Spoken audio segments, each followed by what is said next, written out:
Hello दोस्तों, स्वागत है आपका एग्जाम टाइम में। दोस्तों हम यहाँ पर एमपीपीएससी प्रारंभिक परीक्षा के अंतर्गत आयोग को कंपेयर करके पढ़ रहे हैं। तो आज का जो हमारा टॉपिक है वो है राष्ट्रीय मानव अधिकार आयोग और राज्य मानव अधिकार आयोग।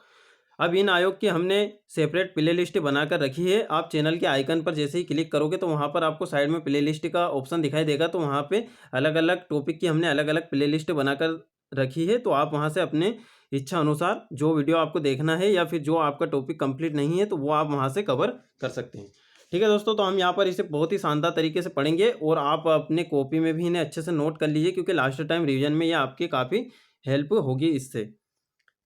ठीक है, तो यहाँ पर हम देखेंगे जो हमारा राष्ट्रीय मानव अधिकार आयोग है और राज्य मानव अधिकार आयोग। देखिए इस आयोग में थोड़ा सा बहुत ज़्यादा कन्फ्यूजन रहता है यहाँ पर, तो थोड़ा सा हम इसे आसान तरीके से पढ़ने का यहाँ पर प्रयत्न करेंगे। देखिए यहाँ पर देख रहे हैं हम मानव अधिकार आयोग, उसके बाद में राज्य मानव अधिकार आयोग। अब इसके गठन की बात करते हैं। देखिए हमें इंपॉर्टेंट चीज़ें पढ़ना है, जिन चीज़ों में हम ज़्यादा हमें प्रॉब्लम आती है वो चीज़ें हम यहाँ पर पढ़ना है। जैसे कि अगर आप ये आयोग के कार्य देखोगे तो आप सभी को पता है मानव अधिकार से संबंधित इसके कार्य होंगे।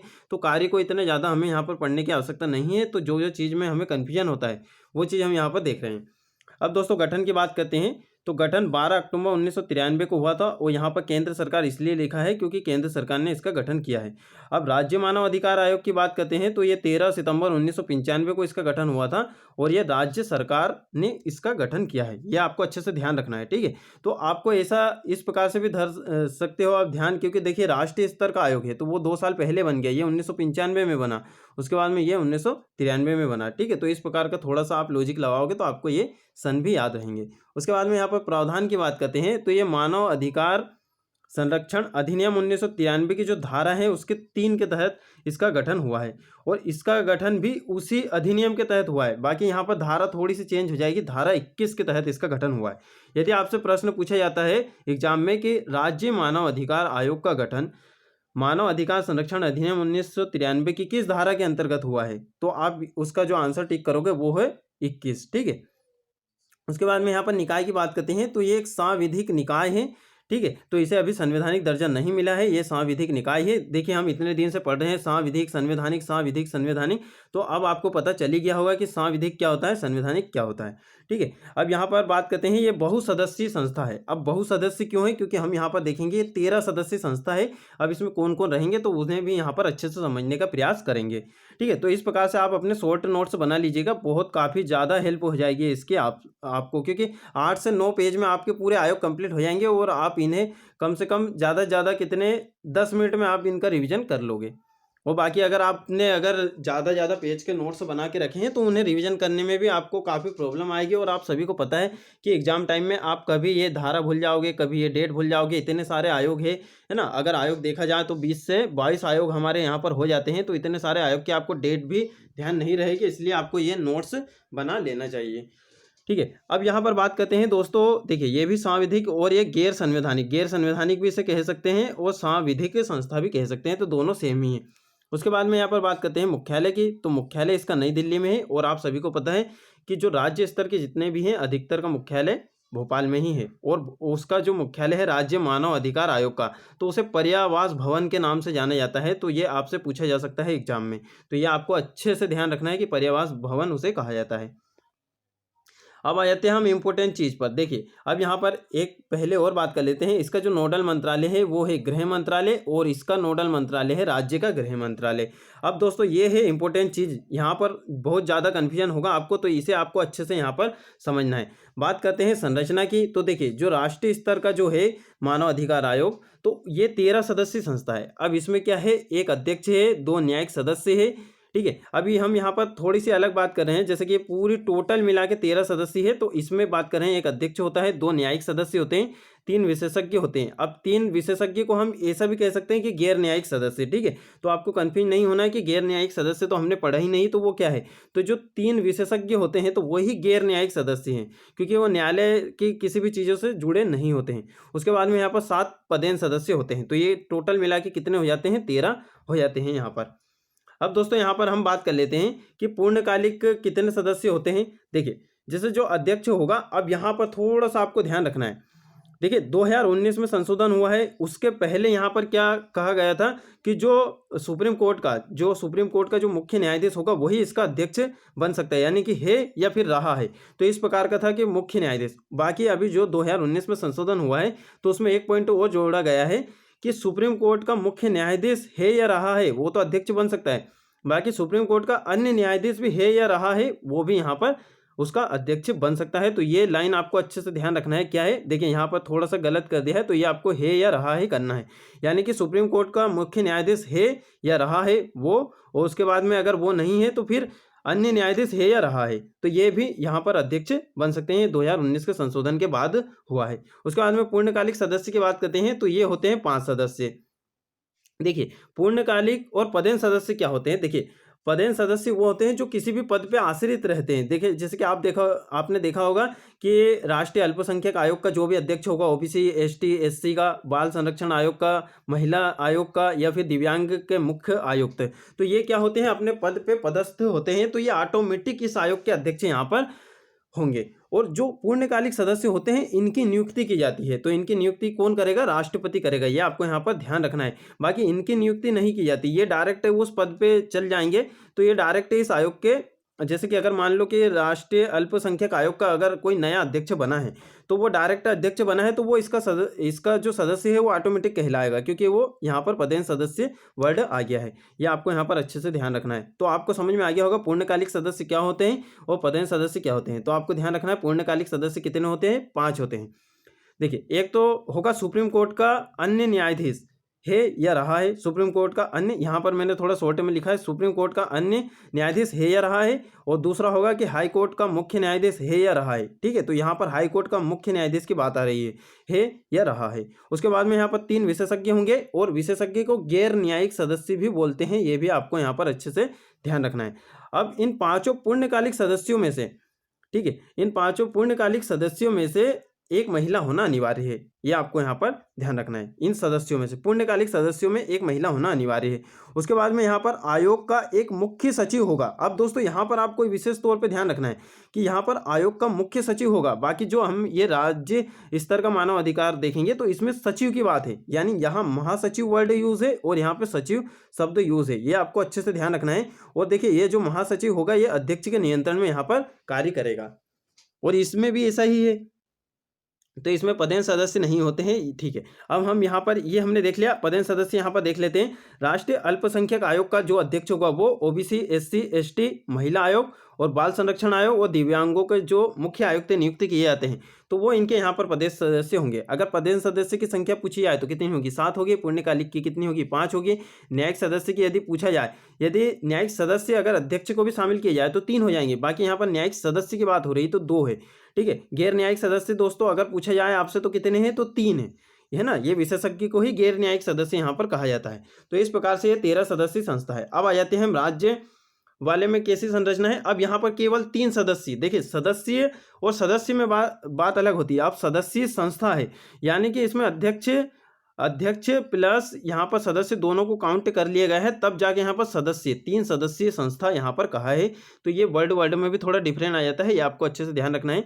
अब देखिए यहाँ पर एक अध्यक्ष होगा, एक न्यायिक सदस्य होगा और एक गैर न्यायिक सदस्य होगा। अब जैसे गैर न्यायिक सदस्य की बात आ जाती है तो आपको सिंपल सा समझ जाना है कि वो एक विशेषज्ञ होगा। एक अध्यक्ष की बात करते हैं तो ये एससी मतलब हमारा हो गया हाई कोर्ट, जो भी हमारा मध्य प्रदेश का हाई कोर्ट है, तो उसका जो मुख्य न्यायाधीश है या फिर अन्य न्यायाधीश है या रहा है। तो इसमें भी इसी प्रकार का यहाँ पर है या रहा है। मैंने यहाँ पर सिर्फ रहा है लिखा है, तो आपको कंफ्यूज नहीं होना है या रहा है। सुप्रीम कोर्ट का जो मुख्य न्यायाधीश है वो है या फिर अन्य न्यायाधीश है या रहा है। ठीक है, पहले यहाँ पर अन्य न्यायाधीश को नहीं बनाया जाता था, बाकी 2019 के संशोधन के बाद ये वाला यहाँ पर कर दिया गया है। उसके बाद में एक सदस्य की बात करते हैं। सभी को पता है न्यायिक सदस्य होगा, तो जो हमारा सुप्रीम कोर्ट नहीं, सॉरी दोस्तों, ये जो हमारा मध्य प्रदेश का जो हाई कोर्ट है उसका जो अन्य न्यायाधीश है या रहा है, तो वो इसका यहाँ पर एक न्यायिक सदस्य होगा। अगर ये नहीं उपलब्ध होता है या फिर ये नहीं उपस्थित होते हैं या फिर नहीं रहते हैं, ठीक है, तो ये राज्य जिला न्यायाधीश का में 7 वर्ष का अनुभव यहाँ पर होना चाहिए, तो इन्हें भी यहाँ पर बना दिया जाता है। उसके बाद में एक सदस्य की बात करते हैं जो विशेषज्ञ भी हम इसे कह सकते हैं या फिर गैर न्यायिक सदस्य भी कह सकते हैं। तो दोस्तों ये होगा मानव अधिकार से संबंधित उसे ज्ञान हो। ठीक है, तो यहाँ पर भी इसी प्रकार का है, जो 3 विशेषज्ञ होंगे तो वो कौन से होंगे? देखिए विशेषज्ञ क्या होते हैं, यानी कि उस चीज़ के बारे में उसे नॉलेज होना चाहिए, मानव अधिकार के संबंध में उन्होंने कुछ शोध किया हो या फिर उन्हें नॉलेज होना चाहिए या फिर उन्होंने उसके बारे में बहुत कुछ पढ़ के रखा हो, तो इस प्रकार से। तो ये यहाँ पर पूरा संरचना में ही थोड़ा-सा हमें यहाँ पर ध्यान रखना है। बाकी यहाँ पर बाकी चीज़ें सब यहाँ पर सिंपल है। ठीक है दोस्तों, तो इस प्रकार से है। उसके बाद में अब आ जाते हैं, अब और कुछ विशेष चीज़ें की हम यहाँ पर बात करते हैं। देखिए नियुक्ति कौन करेगा? राष्ट्रपति करेगा। पीएम सलाह समिति, यानी कि एक 6 सदस्यीय यहाँ पर समिति बनाई जाएगी, तो उसमें पीएम उसका अध्यक्ष होगा, यानी प्रधानमंत्री।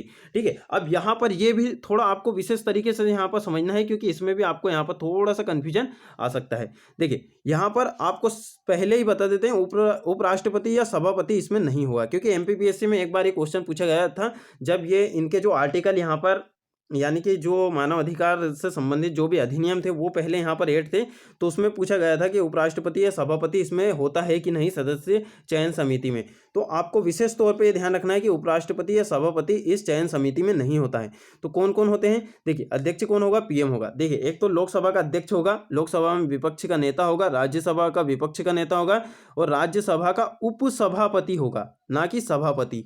ठीक है, ये अच्छे से ध्यान रखना है। उसके बाद में केंद्रीय गृह मंत्री होगा। तो ये यहाँ पर 6 सदस्यीय समिति की सिफारिश पर इनकी यहाँ पर नियुक्ति की जाएगी। ठीक है, पदेन सदस्य की नियुक्ति नहीं होगी। पदेन सदस्य तो वैसे ही अपने पद पर पदस्थ हैं, तो उन्हें नियुक्ति यहाँ पर नहीं किया जाएगा। आपको इस प्रकार से भी क्वेश्चन यहाँ पर पूछ सकते हैं कि महिला आयोग के अध्यक्ष की नियुक्ति राष्ट्रीय मानव अधिकार आयोग में कौन करता है? ठीक है, तो इस प्रकार से आपको यहाँ पर ध्यान रखना है। ठीक है दोस्तों, तो इस प्रकार से पदेन सदस्य यानी कि अपने पद पे पदस्थ होंगे, तो वो डायरेक्ट इस आयोग के यहाँ पर सदस्य कहलाएंगे। उसके बाद में यहाँ पर बात करते हैं कि इधर कौन नियुक्त करेगा, तो राज्यपाल करेगा। अब सीएम की सलाह पर, अब यहाँ पर मुख्यमंत्री की सलाह पर होगी। अब यहाँ 4 सदस्य समिति होगी, जिसमें अध्यक्ष कौन होगा? सीएम होगा। उसके बाद में देखिए यहाँ पर विधानसभा का अध्यक्ष होगा, विधानसभा में विपक्ष का नेता होगा, राज्य का गृह मंत्री यहाँ पर होगा। उसके बाद में देखिए अभी हमारे एमपी में विधान परिषद नहीं है, या और बाकी जिस जिस राज्य में विधान परिषद है, तो वहाँ पर विधान परिषद के अध्यक्ष और विपक्ष का नेता भी यहाँ पर होगा। तो फिर ये कितने सदस्यीय समिति हो जाएगी, ये आपको यहाँ पर ध्यान रखना है। फिर ये 6 सदस्यीय समिति हो जाएगी अगर जहाँ पर विधान परिषद है। तो ये यहाँ पर इतना छोटा सा आपको यहाँ पर थोड़ा सा ध्यान रखना है। ठीक है दोस्तों, तो चयन समिति और संरचना, तो ये विशेष तौर पर आपको ध्यान रखना है। अब आ जाते हैं दोस्तों कार्यकाल पर। कार्यकाल की बात करते हैं 3 वर्ष या 70 वर्ष। ठीक है, तो ये 70 वर्ष आपको अच्छे से ध्यान रखना है। वो पुनः नियुक्ति के यहाँ पर पात्र होंगे। ये 2019 के बाद ही संशोधन हुआ है। उसके बाद में यहाँ पर भी सेम टू सेम ऐसे ही 3 वर्ष से 70 वर्ष और पुनः नियुक्ति के पात्र होंगे। त्यागपत्र या हटाए जाने की बात करते हैं तो राष्ट्रपति को देंगे। अब देखिए यहाँ पर थोड़ा सा विशेष है, यहाँ पर त्यागपत्र तो राज्यपाल को देंगे, बाकी हटाने की अगर यदि बात की जाए तो ये कौन हटाएगा दोस्तों? ये राष्ट्रपति यहाँ पर हटाएगा। उसके बाद में यहाँ पर वेतन भत्ते सेवा शर्तें की बात करते हैं तो यहाँ पर केंद्र सरकार निर्धारित करेगी, यहाँ पर राज्य सरकार निर्धारित करेगी। प्रतिवेदन की बात करते हैं तो केंद्र सरकार को देंगे और यहाँ पर ये राज्य सरकार को देंगे। राज्य सरकार कहाँ? विधानमंडल के समक्ष रखवाएगी और केंद्र सरकार कहाँ? संसद के समक्ष रखवाएगी। प्रथम अध्यक्ष की बात करते हैं तो रंगनाथ मिश्र थे।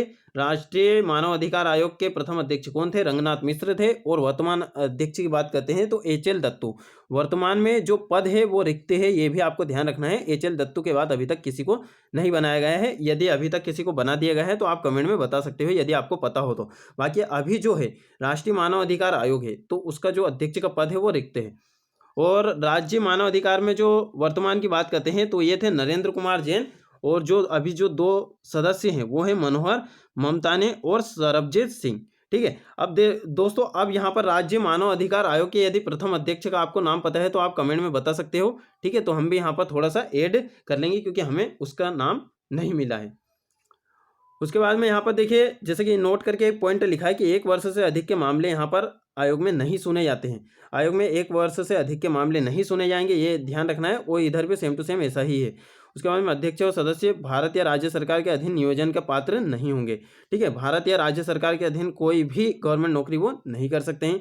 उसके बाद में यहाँ पर संघ सूची और संवर्ती सूची के विषयों की यहाँ पर जांच की जाती है और यहाँ पर राज्य सूची के विषयों की जांच की जाती है। ठीक है दोस्तों, तो इस प्रकार से ये आयोग हमने यहाँ पर कंपेयर करके पढ़ लिया है। बहुत ही सिंपल और आसान तरीके से हमने किया है। और देखिए अब आपको ये वीडियो को पॉज करके आप अच्छे से यहाँ पर लिख भी पाओगे, तो आपको यहाँ पर बहुत आसानी हो जाएगी। बाकी के हमारे 2 से 3 आयोग और बचे हैं तो वो भी हम अभी ही अपलोड कर देंगे उसका भी वीडियो।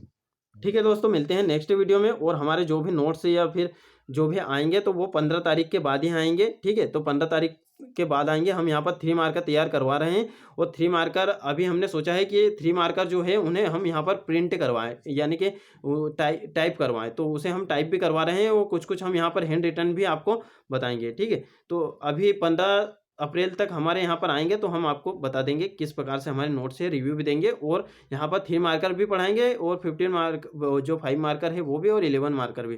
ठीक है, तो यहाँ पर भी पढ़ाएंगे हम। ठीक है दोस्तों, मिलते हैं फिर नेक्स्ट वीडियो में।